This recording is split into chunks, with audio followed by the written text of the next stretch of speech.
திருஞான சம்பந்தர் பாடல் பெற்ற திருத்தலத்தில் திருவாசகமும் திருப்புகழும் தன்னுடைய வரலாற்றில் பதித்திருக்கிற திருவான்மியூரில் ஆமையூர் என்று சங்க இலக்கியம் உரைக்கின்ற இந்த திருவான்மியூரில் மறுமலர்ச்சி திராவிட முன்னேற்றக் கழகத்தின் சார்பில் நடைபெற்று கொண்டிருக்கிற மகத்தான பொதுக்கூட்டத்தினுடைய தலைவர் பொள்ளாச்சி மண் புரட்சி புயலுக்கு தந்திருக்கின்ற நேர்மை சிகரம் பேரறிஞர் அண்ணா அவர்களுக்கு மருத்துவம் பார்த்த பாக்கியத்தை பெற்ற பாக்கியசாலி,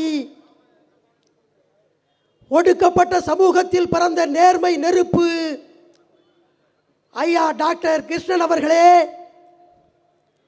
வரவேற்புரை ஆற்றியிருக்கிற தென் சென்னை கிழக்கு மாவட்ட கழகத்தினுடைய செயலாளர்,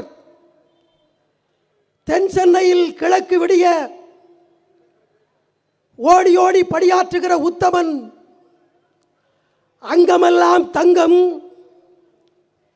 எதற்கும் அஞ்சாத சிங்கம், எதிரிகளை செய்திடுவார் பங்கம் என்று நாங்கள் வாழ்த்துகின்ற தீரன் வீரன், பட்டம் பதவி என் தலையிலே இருந்து உதிர்கிற அதற்கு சமம், வைகோவும் துறை வைகோவும் என் உயிருக்கு சமம் என்ற உணர்வோடு களமாடி கொண்டிருக்கிற மாவட்ட கழகத்தின் செயலாளர், என்னை நெஞ்சார பூசிக்கின்ற அண்ணன் கழககுமார் அவர்களே, உரையாற்ற வருகின்ற கழகத்தினுடைய பொதுச் செயலாளர், ஒடுக்கப்பட்ட சமூகத்தில் ஓலை குடிசையிலே பிறந்த மணிவேந்தனை தத்தெடுத்து வளர்த்து எழுத்தாளனாக்கி பேச்சாளனாக்கி கவிஞனாக்கி திருவான்மியூர் வீதியிலே உரை முழக்கம் எழுப்ப வைத்திருக்கிற என் தந்தை நிகர் தலைவர், மூப்பை புறந்தள்ளி 30 வயது இளைஞரை போல் இப்போதும் கடமையாற்றி வருகிற ஓய்வறியாத உழைப்பாளி, ஊழல் கரைபடியாதவர், உண்மையை தவிர வேறு எதுவும் அறியாதவர், மூளை வலிக்க சிந்தித்து தொண்டை வலிக்க பேசி கால்கள் வலிக்க நடந்து சிறைகள் பல புகுந்து வெயிலிலே காய்ந்து மழையிலே நனைந்து தொண்டை குழியில் ஜீவன் இருக்கிறவரை நாட்டு மக்களுக்கு ஆற்றுவேன் தொண்டு, இந்த மண்ணின் உரிமை காக்க பிறந்த மனித வெடிகுண்டு என்று முழங்கிக் கொண்டிருக்கிற தலைவர் ஐயா வைகோ அவர்களே, உரையாற்ற இருக்கிற நெய்வேலி நெருப்பு மறுமலர்ச்சி திராவிட முன்னேற்றக் கழகத்தின் பாசறையில் நெருப்பாய் அனலாய் எழுத்தால் பேச்சால் வெப்பமூட்டி கொண்டிருக்கிற வெண்தணல், நெய்வேலி நிலக்கரி நிறுவனத்தின் உயர் பொறுப்பை உதறி தள்ளிவிட்டு என் எஞ்சிய வாழ்வு புரட்சி புயலுக்கும் எழுச்சி புயலுக்கும் என்ற உணர்வோடு கடமையாற்றி வருகிற நெய்வேலி நெருப்பு அண்ணன் செந்திலதிபன் அவர்களே, மாவட்ட கழகத்தின் செயலாளர்களே, பட்டம் கொடுத்து பதவி கொடுத்து பக்கம் இழுத்தாலும், பகைவர்கள் கட்டியணைத்து முத்தம் கொடுத்து கைகால் பிடித்தாலும் அந்த வெட்டி மனிதர்களுக்கு பின்னால் போக மாட்டோம். வைகோவை துறை வைகோவை வெற்றி பெற வைக்காமல் ஓய மாட்டோம். எத்தனை அடிகள் விழுந்தால் என்ன, இரும்பான நாங்கள் வாழாவோம். எத்தனை துரோகிகள் போனால் என்ன, நாங்கள் எப்போதும் வைகோவுக்கும் துறை வைகோவுக்கும் தோளாவோம் என்ற உணர்வோடு களமாடி கொண்டிருக்கிற கழகத்தின் கண்ணின் மணிகளே வணக்கம். திராவிட இயக்கமும் சமூக நீதியும் என்ற தலைப்பில் இந்த பொதுக்கூட்டம் நடைபெற்று கொண்டிருக்கிறது.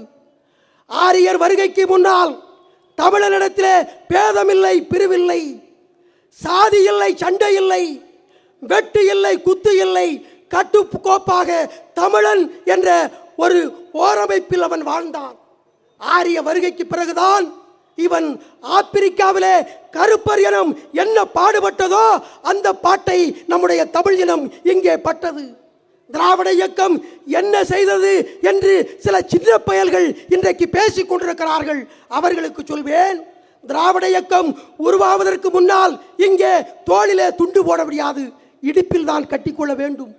இடுப்பிலே ஒரு கலயத்தை கட்டிக்கொள்ள வேண்டும். எச்சில் வந்தால் அதிலே துப்பிக்கொள்ள வேண்டும். மறந்து கூட பிராமணன் பக்கத்திலே உட்கார்ந்து சாப்பிட்டு விட்டால் அவன் தலை மொட்டையடிக்கப்படும். அவனை மரத்திலே கொண்டு கட்டி வைப்பார்கள். தாழ்த்தப்பட்டோருக்கு வருகின்ற கடிதங்களை ஊரின் எல்லைப்புறத்திலே போட்டுவிட்டு போவார்கள். அவன் எடுத்துக்கொண்டு செல்ல வேண்டும். திருவிதாங்கூர் ராணிக்கு முன்னால் ஒரு தமிழச்சி ரவிக்கை கட்டி கொண்டு போய்விட்டாள் என்பதற்காக அவளுடைய மார்பு அறுக்கப்பட்டது. பூங்காக்கள், திரையரங்கங்கள் இவற்றில் பட்டியலின மக்கள், தெரு நாய்கள் உள்ளே வரக்கூடாது என்று விளம்பர பலகைகள் வைக்கப்பட்டது. இதை தகர்த்து தடைமட்டமாக்கிய ஒரே இயக்கம் திராவிட இயக்கம். அந்த திராவிட இயக்கத்தின் சார்பில் மறுமலர்ச்சி திமுக இந்த கூட்டத்தை நடத்தி கொண்டிருக்கிறது. திராவிட இயக்கத்தின் ஒரு பெரும் தலைவர் வைகோ இந்த கூட்டத்திலே கலந்து கொள்கிறார். தந்தை பெரியார் அன்றைக்கு என்ன பேசினார் தெரியுமா? தமிழர்கள் ஒரு குடும்பத்திலே எப்படி ஒரு தாயின் பிள்ளை அண்ணன் தம்பிகளாக சம உரிமையோடு இருக்கிறார்களோ அதே போல நாட்டில் ஜாதி கடந்து அனைவரும் சமமாக அண்ணன் தம்பிகளாக இருக்க வேண்டும் என்று பெரியார் சொன்னார். எங்கள் பேரறிஞர் அண்ணா அதற்கு மேல் ஒருபடி மேலே போய் என்ன சொன்னார் தெரியுமா? தனித்தனி தாய் வயிர்கள் பெற்றோம், ஒரு தாய் உயிர் பெற முடியாது என்பதற்காக நானாலும் நாங்கள் சகோதரர்கள் அண்ணன் தம்பிகள் என்று சொன்னார் பேரறிஞர் அண்ணா. அப்படிப்பட்ட திராவிட இயக்கம் சமூக நீதியை, சமத்துவத்தை காக்க இயக்கம் திராவிட இயக்கம். அன்பிற்குரியவர்களே, காட்டு மரந்தனிலே கள்ளர் மரம், ஐயர் மரம், தோட்டி மரம் உண்டோடா தோழா? நாட்டு மனிதரிலே வேற்றுமைகள் காணுகிறாய், நட்ட மரம் உன்னையிடம் மேலா? கூண்டு பறவையிலே குறப்பறவை, இலைப்பறவை, தீண்டா பறவையும் உண்டோடா? ஆண்டி பறவை என்றும் அம்பட்டன் என்றும் குலைப்பார், இது அறிவினால் வந்த கேடா? தேன் மலரிலே சேரி மலர், செட்டி மலர், பூநூல் அறிந்த மலர் உண்டோ?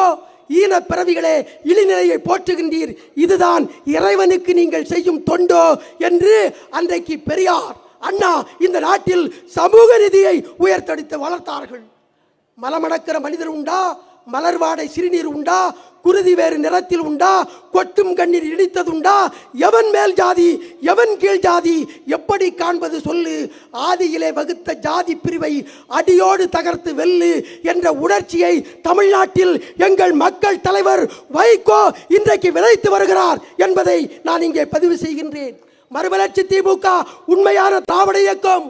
உரையாற்றி கொண்டிருக்கிற மணிவேந்தன் தெற்கு சீமையில் தேவேந்திரகுல வேளாளர் சமுதாயத்தில் ஒரு ஓலை குடிசையிலே பிறந்தவன். ஆலமரம் ஒன்றும் அம்மன் சிலை ஒன்றும் என் ஆவடையாளபுரத்து ஊருக்கு சொந்தம்.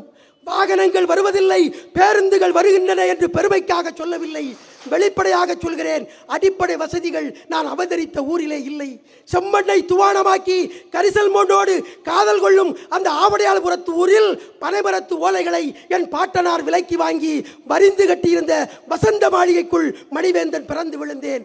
என்னை இன்றைக்கு எழுத்தாளராக்கி, பேச்சாளராக்கி, கவிஞனாக்கி உங்கள் முன்னால் நிறுத்தியிருக்கிற திராவிட இயக்கத்தின் தனிப்பெரும் தலைவர் எங்கள் வைகோ என்பதை நான் இங்கே பெருமையோடு பதிவு செய்ய விரும்புகின்றேன்.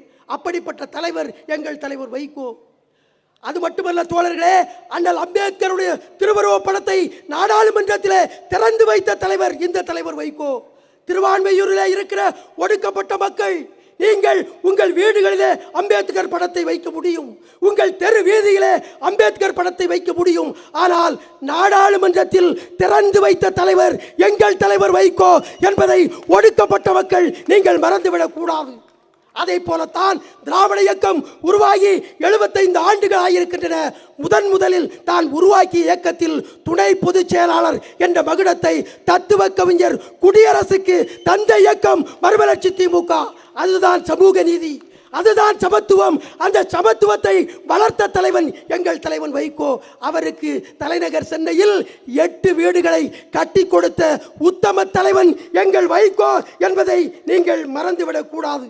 அதை போலவே அன்பிற்குரியவர்களே, 10,000 பேர் இதை போல ஒரு கூட்டம். இந்த கூட்டத்தில் அண்ணன் திருமாவளவன் அவருடைய தாயாரின் காலியை தொட்டு வணங்கி, அன்னையே எனக்கு ஆசி தாருங்கள் என்று கேட்ட சமத்துவ தலைவன் எங்கள் வைகோ என்பதை நீங்கள் மறந்துவிடக் கூடாது. அதை போலத்தான் அன்பிற்குரியவர்களே, இன்றைக்கு பத்திரிகைகளிலே சொல்கிறார்கள், சந்துரு என்கிற ஒரு தம்பி அவர் தலைவர் வைகோ உதவியாளராகத்தான் வைத்திருந்தார் என்று சொல்கிறார்கள். இல்லை, உதவியாளராக வைத்திருக்கவில்லை. கலிங்கப்பட்டி ஊருக்கே தலைவர் எங்கள் சந்துரு. தலைவர் வைகோவுக்கே தலைவர் சந்துரு. அண்ணாச்சி ரவிச்சந்திரனுக்கு தலைவர் சந்துரு என்று சொன்னால் தன் உதவியாளரையே தலைவனாக்கியவன் எங்கள் வைகோ என்பதை இங்கே நான் பதிவு செய்கின்றேன். அதை போலத்தான் அடைக்கலம் எங்கள் தலைவர் வைகோவினுடைய உதவியாளர். 40 ஆண்டுகளாக இவர் இருக்கிறார். உதவியாளர் என்றால் அவர் பணியாளர் அல்ல. அவர்தான் மாத்திரை கொடுப்பார், அவர்தான் தண்ணீர் கொடுப்பார், அவர்தான் தலைவருக்கு உணவு கொடுப்பார். உடனே உதவியாளர் என்று நீங்கள் நினைக்க கூடாது. அன்றைக்கு பாஞ்சாலங்குறிச்சியிலே வீரபாண்டிய கட்டபொம்மன் வெத்தலை மடித்து கொடுக்க சொன்ன போது என் முப்பாட்டன் வீரன் சுந்தரலிங்கம் கேட்டான், நீங்கள் என்னை வேலைக்காரனாக பயன்படுத்துகிறீர்களா என்று சொன்னபோது, இல்லை சுந்தரம், நான் உன்னை முழுதாக நம்புகிறேன். இந்த வெத்திலையில் கொஞ்சம் விஷத்தை வைத்து கொடுத்தால் நான் செத்து போவேன். உன்னைத்தான் நான் நம்புகிறேன் என்று சொன்னார் அல்லவா அன்றைக்கு கட்டபொம்மன் சுந்தரலிங்கத்தை பார்த்து. அதே போலத்தான் எங்கள் அடைக்கலத்தை தலைவர் வைகோ இன்றைக்கு அருகிலே வைத்திருக்கிறார். அது மட்டுமல்ல தோழர்களே, ராமநாதபுரம் மாவட்டத்தில் சிறுகுளத்தில் மணிவண்ணன் என்ற ஒரு ஒடுக்கப்பட்ட தேவேந்திரகுல சமுதாயத்திலே பிறந்த ஒரு சகோதரன் அமெரிக்காவிலே செத்து 2 மாதமாக பிணமாக அனாதையாக கிடந்தான். தட்டுங்கள் திறக்கப்படும், கேளுங்கள் கொடுக்கப்படும் என்று சொல்வதற்கிணங்க தலைவர் வைகோவின் வீட்டு கதவை அவர்கள் தட்டினார்கள். அந்த உடலை மீட்டு வந்து அந்த குடும்பத்திடம் கொடுத்துவிட்டு எங்கள் தலைவன் வைகோ சொன்னார், மூத்த பிள்ளையாக இந்த வைகோ இருக்கிறேன், கவலைப்படாதீர்கள் என்று சொல்லக்கூடிய தலைவன் எங்கள் தலைவன் வைகோ. மாவட்ட செயலாளர்கள் மறுமலர்ச்சி திமுகவிலே அண்ணன் கருணாகரன் தாழ்த்தப்பட்ட சமுதாயத்திலே பிறந்தவர். டிசி ராஜேந்திரன் தாழ்த்தப்பட்ட சமுதாயத்திலே பிறந்தவர்.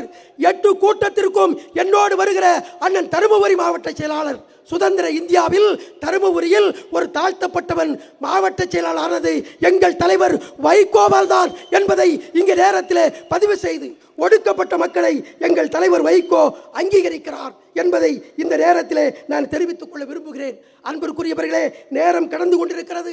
எங்களை பொறுத்தவரை, உரையாற்றி கொண்டிருக்கிற மணிவேந்தனை பொறுத்தவரை நான் தலைவர் வைகோவின் செல்ல பிள்ளையாக, அன்பு பிள்ளையாக, அன்பு தம்பியாக நான் இங்கே நின்று கொண்டிருக்கிறேன். கலிங்கப்பட்டி வீதிக்குள்ளே தலைவர் வைகோ சொல்வார், துரை வைகோ மட்டும் எனக்கு மகன் அல்ல, என் பிள்ளை மணிவேந்தனும் எனக்கு மகன்தான் என்று கலிங்கப்பட்டி வீதியிலே சொல்லக்கூடிய சமத்துவ தலைவன் எங்கள் வைகோ. நேற்று முன்தினம் சூலூரிலே தலைவர் வைகோ பேசிய போது சொன்னார், ஒரு பொதுக்கூட்டத்திலே தம்பி மணிவேந்தனை பார்த்தேன், அவன் தாவி வருகின்றன அவனிடத்திலே கவிதைகள், வரகவியாக அவனிடத்திலே அந்த கவிதைகள் வருகின்றன. தாயகத்திற்கு அழைத்து வந்து சங்கோலியிலே நெருப்பு கவிதைகளை அவன் எழுத வைத்தேன் என்று என் தலைவன் வைகோ நேற்றைக்கு முன்தினம் பேசினார். வரலாறு திரும்புகிறது. இப்படித்தான் திருப்பூர் மாநாட்டில் முதலில் அன்றைக்கு தந்தை பெரியார் அறிஞர் அண்ணாவை பார்த்தபோது, தம்பி என்னோடு வா, ஈரோட்டுக்கு வா, நீ விடுதலை ஏற்றில் உன் நெருப்பு கவிதைகளைத்தா, நெருப்பு கட்டுரைகளைத்தா என்று சொன்னால் வாழும் பெரியார் வைகோ என்பதை இதைவிட நீங்கள் எந்த உதாரணத்தின் மூலம் சொல்ல முடியும்? ஈரோடு ராமசாமி இன்னும் நம்மோடு இருந்துதான் போராடுகிறார். அவருக்கு சட்டை கருப்பு, எங்கள் தலைவன் வைகோவுக்கு துண்டு கருப்பு. இருவருமே என எதிரிகள், நெருங்க முடியாத நெருப்பு என்பதை இந்த நேரத்திலே பதிவு செய்து, தலைவர் அவர்களே, ஒடுக்கப்பட்ட சமுதாயம் என்றைக்கும் உங்களுக்கு விசுவாசமாக இருக்கும் என்பதற்கு சாட்சியாக இந்த மணிவேந்தன் இங்கே நின்று கொண்டிருக்கிறேன். அன்பிற்குரியவர்களே, அன்றைக்கு வத்ராயிருப்பு ஐயனார் என்ற தேவேந்திர குலத்து சமூகத்து தோழன், என் சகோதரன், எனக்கு உறவினர், தலைவர் வைகோ அந்த சிவகாசி தொகுதியில் தோற்கிறார் என்று செய்தி அறிந்தவுடன் அவன் தீக்குளித்தான். அவரை காப்பாற்றிய தலைவன் எங்கள் தலைவன் வைகோ. தலைவர் வைகோவை பொட்டா சட்டத்திலே கைது செய்த போது அன்றைக்கு எங்கள் தேவேந்திர குல சமுதாயத்திலே பிறந்த அந்த நூல் அறிவழகன் அன்றைக்கு தீக்குளித்து செத்தான்.